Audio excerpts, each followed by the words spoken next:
Audio Jungle.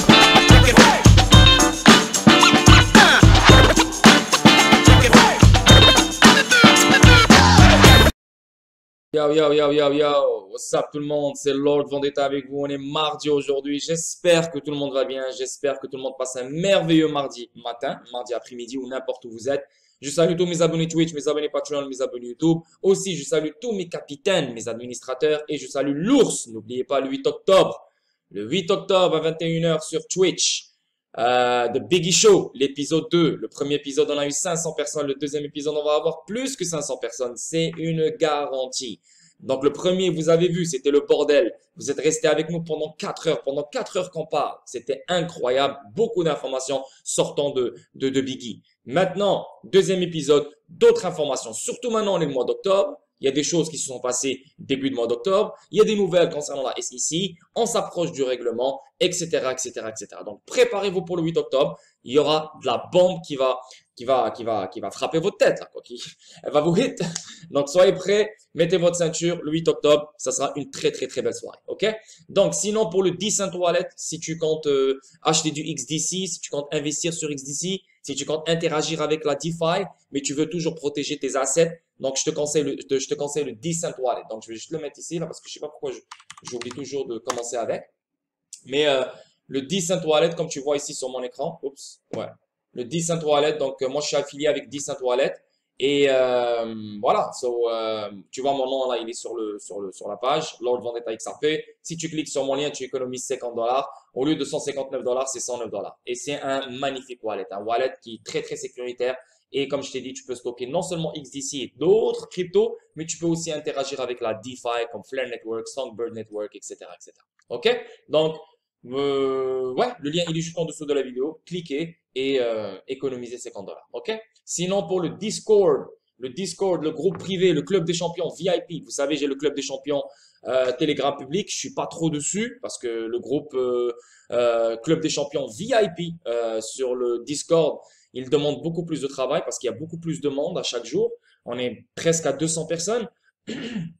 Donc, je suis vraiment concentré sur le groupe Discord privé. Mais sinon, le groupe Telegram public, ça roule. Il y a beaucoup plus de monde. Mais sur le groupe Discord privé, c'est sérieux. Donc, si tu veux vraiment évoluer avec une équipe, si tu veux évoluer avec une famille, si tu veux évoluer avec des gens vraiment qui sont très, très avancés dans le game, des gens qui ont des informations exclusives, des gens qui ont des informations, des recherches, n'importe. C'est une panoplie de personnes, une panoplie de styles de personnes et de caractères de personnes.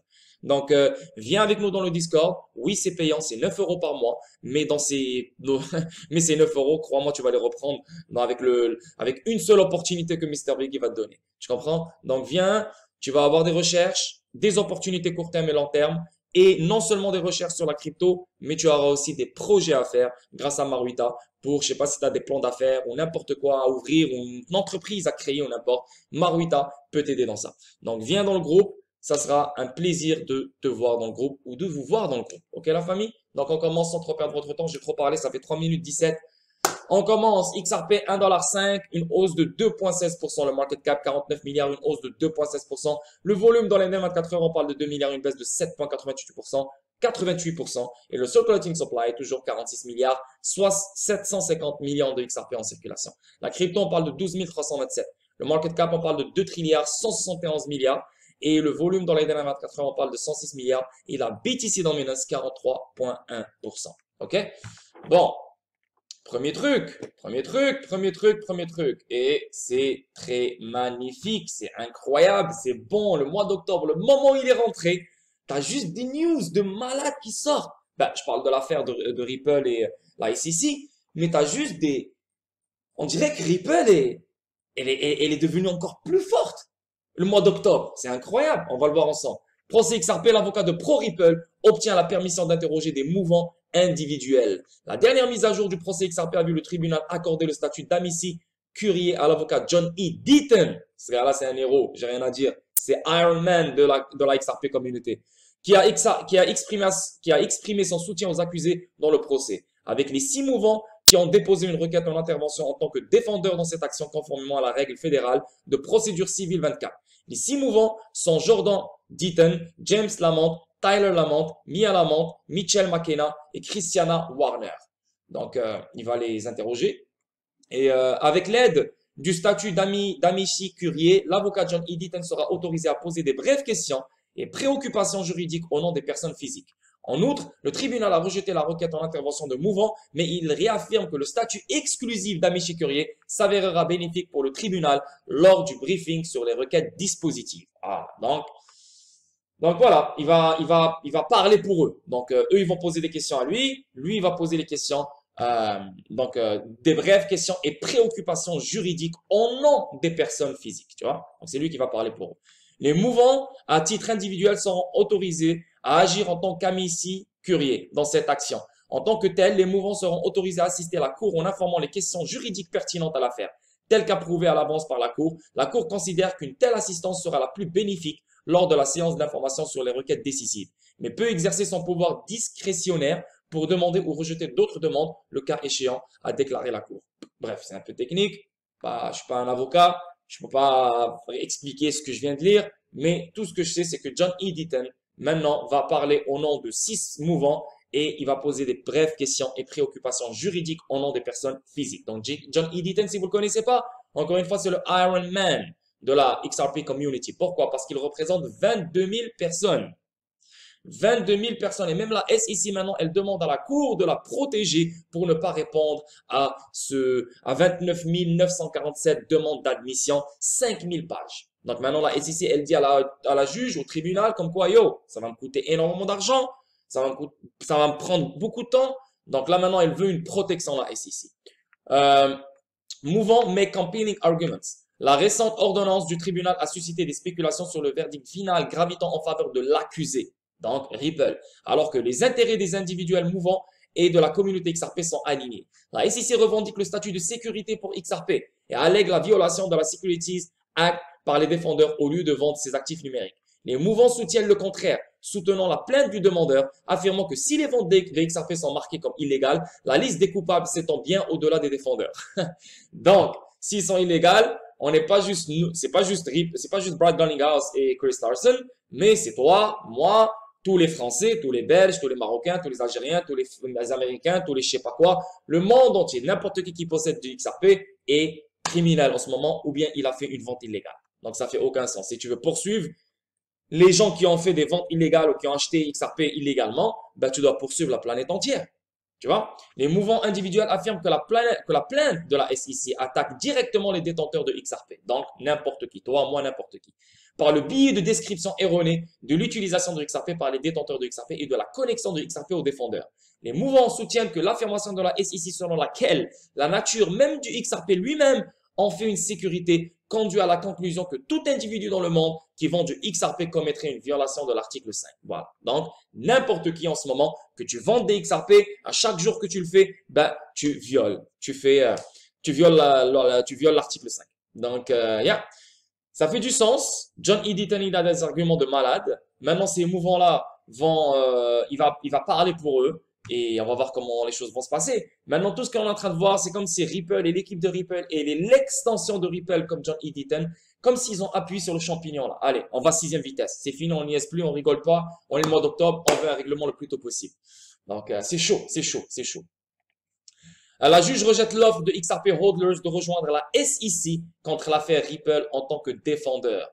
La juge a décidé que la SEC serait tenue d'engager des mesures d'exécution contre chaque détenteur de XRP s'il était autorisé à participer à l'affaire en tant que défendeur. Il y a eu une autre tournure dans la bataille au cours entre la société de technologie de grands livres distribués Ripple et la Securities and Exchange Commission SEC des États-Unis. Le lundi 4 octobre, la juge de district américaine Annalisa Torres, donc ça c'est la première juge primaire, et la deuxième juge secondaire c'est Sarah Nedburn, a décidé que les personnes détenant le jeton XRP de la société ne pouvaient pas agir dans le cadre du procès en cours de Ripple en tant que défendeur. La décision intervient après qu'un certain nombre de détenteurs de jetons XRP aient cherché à déposer des mémoires d'amis de la Cour qui leur permettraient de se joindre à l'affaire en tant que défendeur et de soutenir Ripple dans ses allégations selon lesquelles le jeton ne viole pas les lois sur les valeurs mobilières. La juge Torres a affirmé qu'autoriser les défendeurs de XRP à se joindre à la poursuite obligerait la SEC à prendre des mesures coercitives à leur encontre. Selon Law 3600, elle a ajouté que cela retarderait également le cas auquel Ripple et les détenteurs de jetons ont demandé une résolution rapide. Cependant, le juge a déterminé que les détenteurs de jetons peuvent participer en tant qu'amicus curiae, une partie qui n'est pas impliquée dans le litige, mais qui est autorisée par le tribunal à conseiller ou à fournir des informations. Torres a déclaré. Le tribunal conclut que le statut d'amici établit un juste équilibre entre parties prenantes de faire valoir leur intérêt dans cette affaire et permettre aux parties de garder le contrôle du litige. Donc, maintenant, tous les détenteurs de XRP, ils ne peuvent pas rentrer dans cette affaire. Donc, ils ne peuvent pas agir comme défendeurs et aider Ripple. Donc, bien sûr, regarde qu'est-ce que Alyssa Torres, qu'est-ce qu'elle a dit. Elle a dit, ça va prendre beaucoup de temps et ça va même retarder la résolution auquel Ripple et les détenteurs de jetons ont demandé une résolution rapide. Donc, ça va retarder les choses et elle a raison. Parce que si on fait rentrer, je ne sais pas combien de monde, là, ils vont dire, oh, tu as plein de monde qui doivent parler, tout le monde doit sortir son opinion, tout le monde doit donner son argument, tout le monde. Donc, il faut analyser tout le blabla qui a été dit par tout le monde. Donc, c'est lourd et elle a raison, c'est vrai. Donc, ça, je comprends ce truc-là. Mais, amicus curiae, c'est ce qu'on vient de lire ici avec John E. Deaton. Il y a 6 mouvements maintenant. 6 mouvements, on vient de lire leur nom là. Ils sont où là? Voilà, c'est 6 ces gars-là, c'est 6 têtes là. Et là maintenant, John E. Deaton, il va poser des brèves questions et préoccupations juridiques au nom des personnes physiques. Donc voilà. Donc la juge, elle a dit oui à Amiki, je sais pas comment ça s'appelle. Ouais, Amiki, je sais pas Amici, je sais pas comment ça s'appelle. Mais voilà. L'avocat de Ripple, Andrew Sersony, a déclaré qu'il était satisfait du résultat pour les détenteurs de XRP qui peuvent désormais partager leur point de vue significatif avec le tribunal. Ben voilà, c'est exactement ça. C'est les 6 têtes ici. Ils peuvent donner leur point de vue, poser des questions et des préoccupations juridiques et John E. Deaton va parler pour eux. Dans une requête en intervention déposée en mars, les détenteurs de XRP ont affirmé qu'ils risquaient de perdre des milliards si le régulateur gagnait l'affaire. Désolé. Il a également remis en question les motifs invoqués par la SEC pour protéger les investisseurs.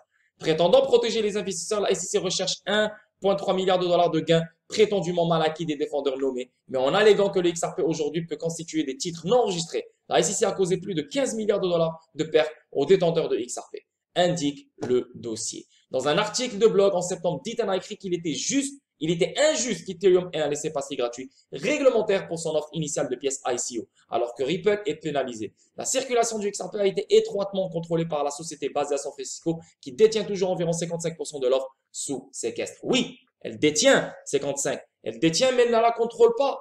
Pourquoi? Parce que c'est un consensus, c'est un vote. Donc, c'est les validateurs qui doivent voter s'ils veulent brûler le 55%, le donner ou n'importe. Donc, elle le détient, oui, parce qu'elle retire 1 milliard chaque mois. Mais après 55 mois, il n'y a plus de retrait de 1 milliard. Oui, ça va baisser. Il y a juste 100 millions qui vont être retirés jusqu'à 2025.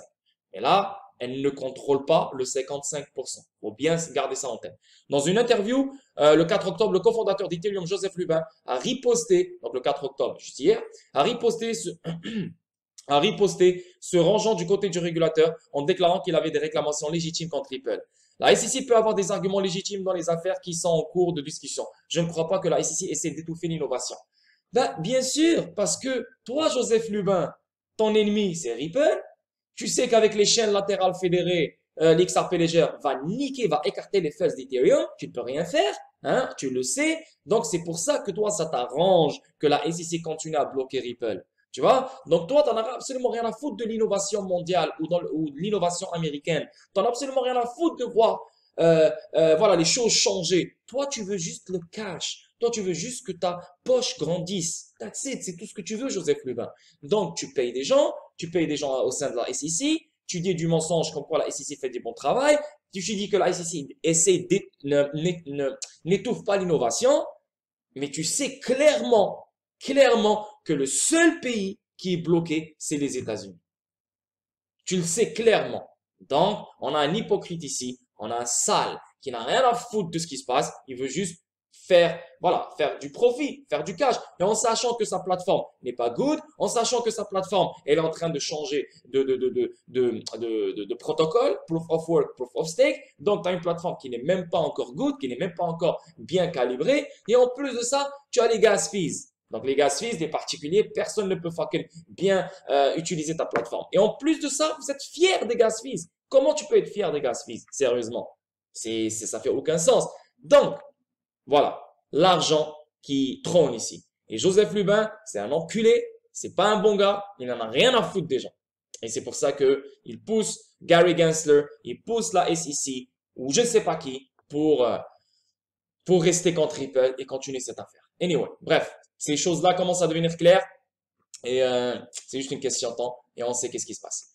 Maintenant, le XRP s'apparente-t-il à un stablecoin ou prouvera-t-il sa valeur au fil du temps? Donc, ça c'est un titre qui est un peu bizarre parce qu'on a déjà parlé de XRP Global Stablecoin. Si vous revenez sur mes vidéos, sur mon ancienne vidéo YouTube, je vous ai montré des gros trucs. Bref, là, on voit XRP s'apparente-t-il à un stablecoin? Est-ce qu'ils veulent dire, ouais, parce que là, il va rester à 1 dollar, ça bouge pas vraiment, ou bien il va prouver sa valeur au fil du temps? Bien sûr qu'il va prouver sa valeur au fil du temps parce que l'utilité va rentrer. Donc, le moment où l'utilité va rentrer, ça veut dire que toutes les banques du monde, les institutions financières du monde vont utiliser XRP, vont faire ODL dans énormément de corridors. Donc, plus il y a des volumes de transactions, plus les volumes sont gros, je veux dire, plus les transactions sont grosses, le volume dans les transactions est gros, bah, ça veut dire que XRP, que tu le veuilles ou non, inévitablement, XRP va apprécier. C'est sûr et certain. Maintenant, est-ce qu'il va apprécier vite ou doucement? I don't know. Ça, c'est à voir et on va voir qu'est-ce qui se passe dans l'article. Le prix du XRP tourne autour de la barre des 1 dollar depuis un certain temps déjà. Là, tu as enregistré son sommet annuel de 1,96. En avril, il n'a jamais pu dépasser le seuil subventionné depuis lors. En effet, les gens de la communauté ont commencé à attribuer la notion de stablecoin à cette halte. Ouais, stablecoin. Ah, il sera un stablecoin. Bien sûr, parce que quand tu veux faire des paiements, tu ne veux pas avoir de la volatilité. Tu ne veux pas avoir un coin qui est basé sur Bitcoin. Et après, quand tu fais le paiement, XRP chute ou bien il monte. Ça fait aucun sens. Un global stablecoin pour des paiements quasi réels qui, dans toute juridiction neutre, c'est exactement XRP. Anyway, mais stablecoin, je ne penserai pas. Parce qu'il y aura des stablecoins qui vont rouler sur le XRP Ledger et ces stablecoins-là vont être bridgés par XRP. Donc, un XRP, c'est le global stablecoin. Eh bien, il est vrai que depuis le début du procès Ripple contre la SEC, la plupart des jours ont été sans pour XRP. Cependant, les espoirs de réveil ne sont pas complètement redondants à ce stade.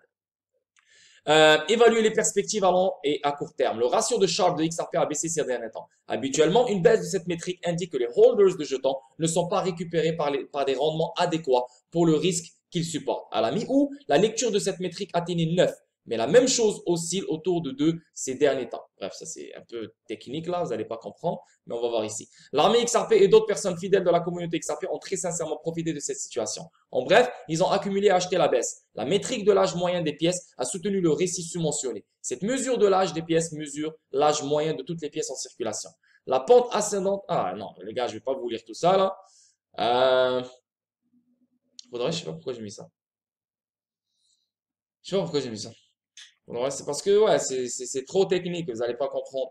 Les perspectives à court terme du XRP ne semblent cependant pas attrayantes. Les commerçants s'éloigner de ce jeton. Ah les gars, je suis désolé là, c'est un vieux truc, mais c'est juste le titre qui m'a attiré. Le XRP s'apparente-t-il à un stablecoin? Ou prouvera-t-il sa valeur au fil du temps? Il va prouver sa valeur au fil du temps, ça c'est une garantie, bien sûr, et il deviendra un global stablecoin. Moi, je reste ferme sur ça.